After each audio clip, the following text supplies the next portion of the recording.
Hello, everyone. Welcome to DEI, a podcast dedicated to discussing and raising awareness on the importance of diversity, equity, and inclusion. My name is Kara Siet, and we're thrilled today to have Mark Swartz with us.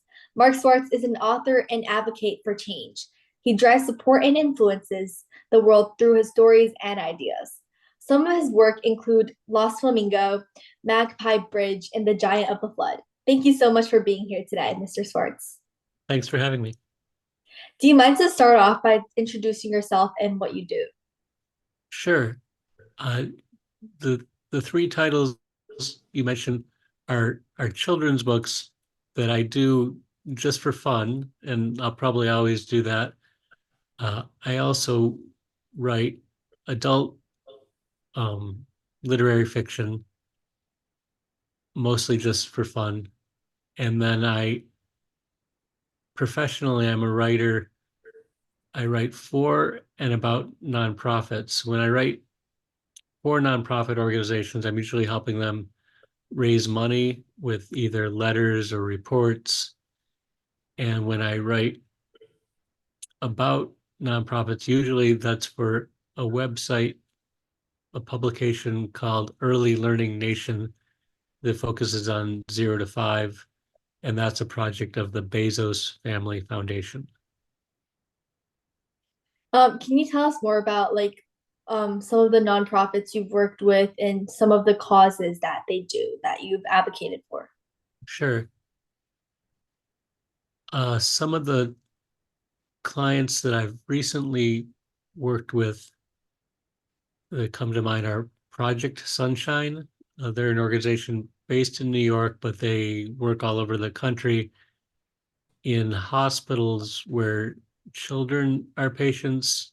Often they're they have long time chronic diseases and they are isolated and lonely, and their parents can't be with them all the time. And Project Sunshine sends volunteers to the hospital. They have a video program through Zoom where they play games, and they send packages with art, with arts and crafts kits.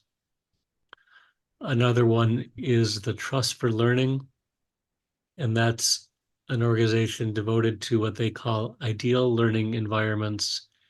And it's starting prenatally through 8 years old, but they focus on all the things that I would want for my own children when they were young and when they were going to school, having a teacher who gets to know them as individuals and who promotes, collaboration, working together, creativity, and not so much the test driven, uh, like SAT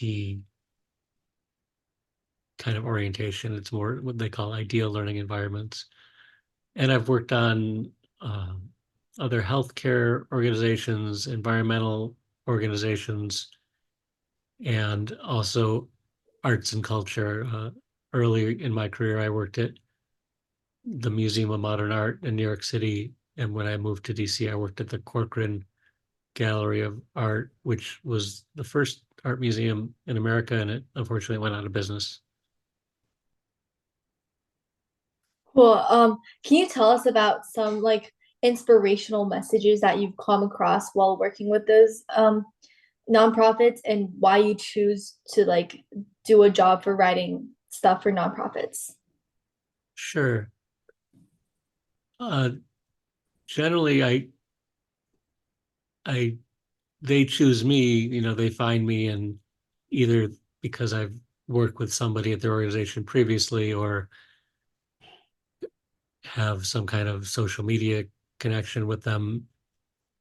I rarely say no, so it's not like I believe in all nonprofits, but usually if they reach out and if I like and understand the cause, especially if it's something new, I can learn something new. And that was definitely the case with an environmental nonprofit that I worked with earlier in 2023, where I knew about global warming, of course, but all the solutions and technical terms were new to me. So I like learning. And then Kara, you asked about what I find inspirational,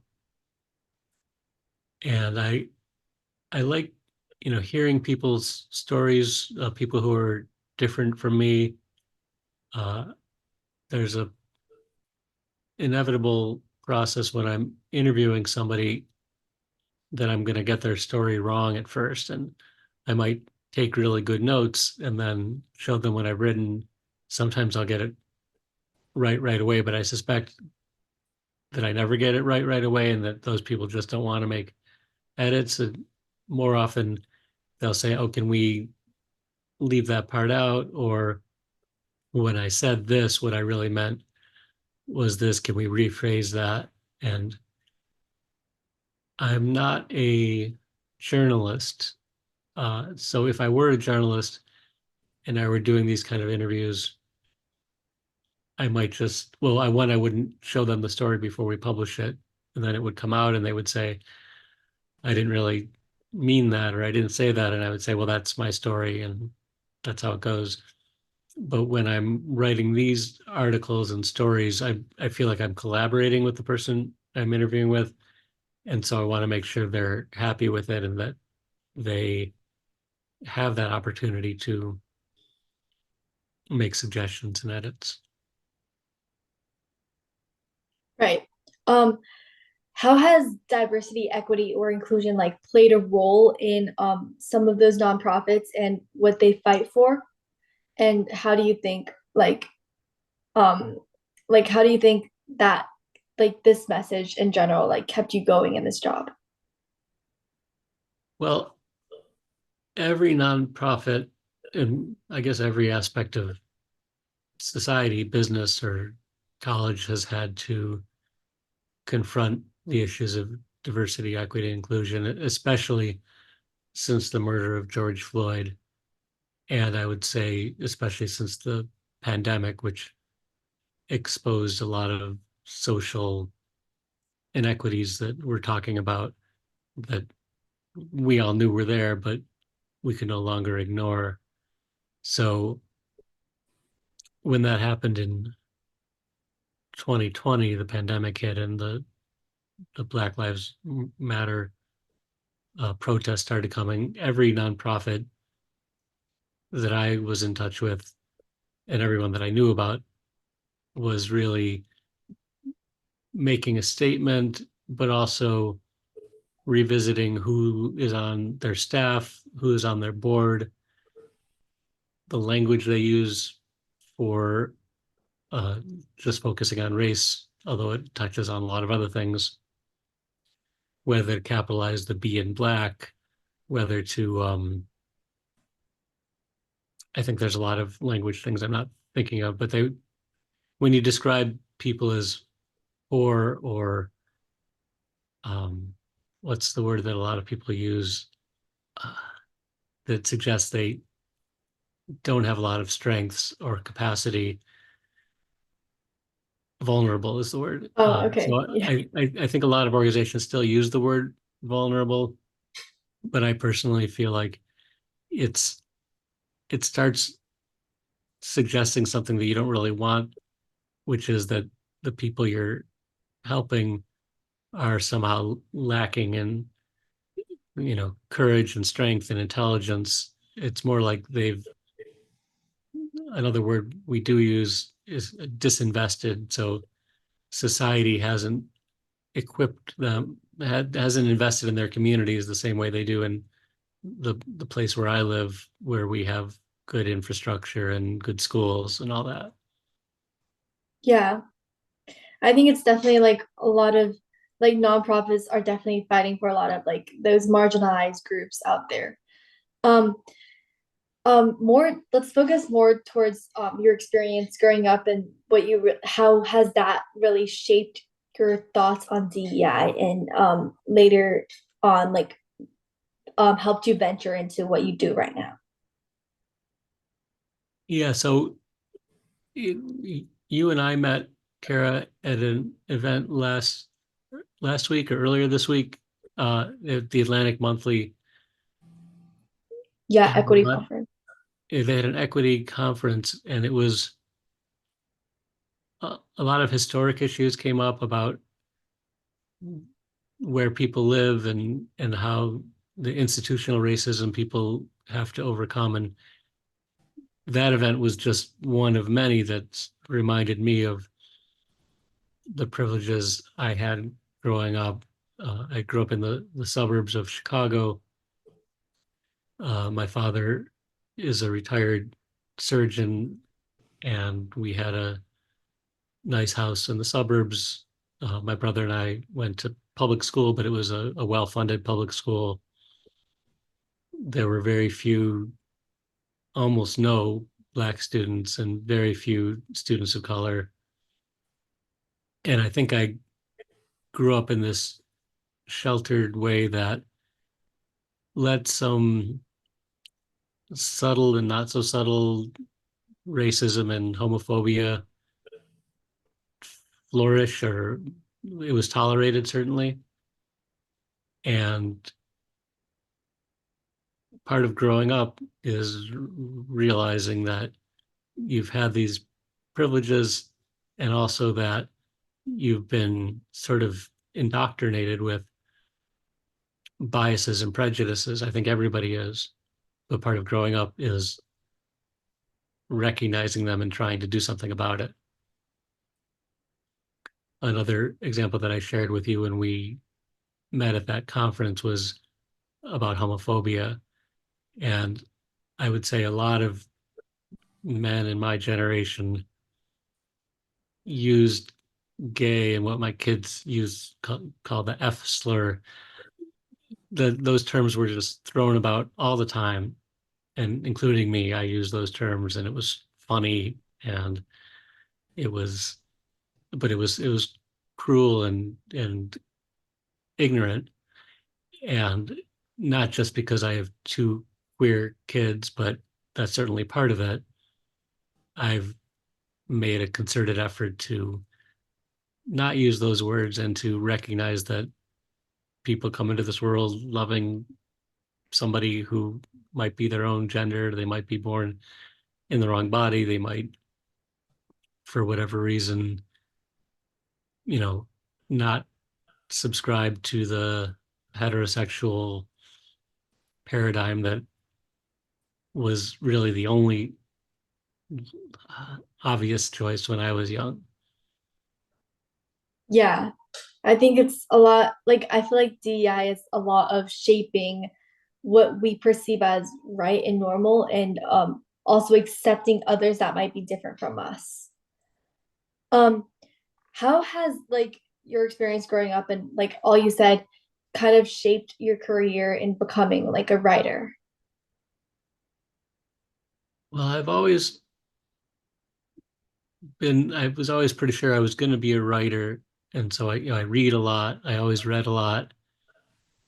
And the the career path I've taken, I can't really explain how it ended up this way, but because I'm curious about people and I like having conversations like this, I like hearing about people. I ended up writing for nonprofits, and I have worked for a few nonprofits that have raised a lot of money from very wealthy people.